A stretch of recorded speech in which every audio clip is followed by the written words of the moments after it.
আমরা মূলত এখানে দুইটা পরীক্ষা দেখাবো, একটা হলো কঠিন থেকে তরলে দেব, আর একটা দেব হলো তরল থেকে তরল।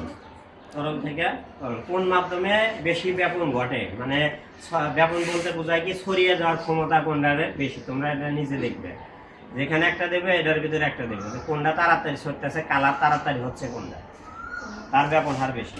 তাহলে আমরা আগে হলুদ একটু এটাতে গুলে নেব, মানে এটা তরল করে নিব, দ্রবণ করে নিব।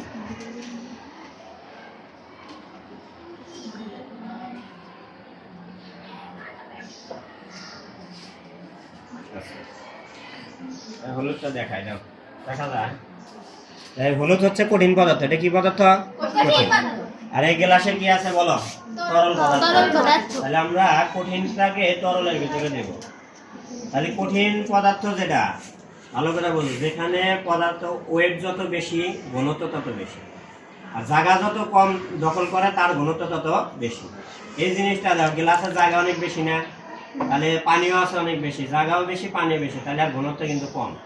আর এটা আছে অল্প জিনিস, কিন্তু খুব অল্প জায়গা দখল করতে হলো।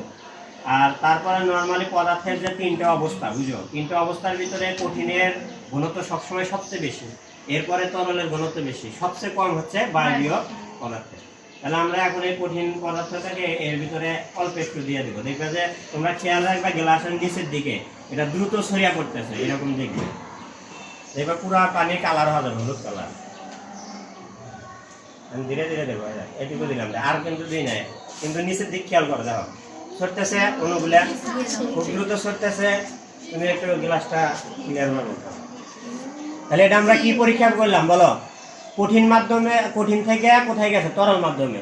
আর হলুদটা ছিল কঠিন পদার্থ যার ঘনত্ব কি বেশি, আর তরলের ঘনত্ব কি কম। তাহলে বেশি ঘনত্ব থেকে কোথায় সরে পড়ছে? কম ঘনত্বে। তাহলে এটা একটা কি প্রক্রিয়া? ব্যাপন প্রক্রিয়া। ক্লিয়ার?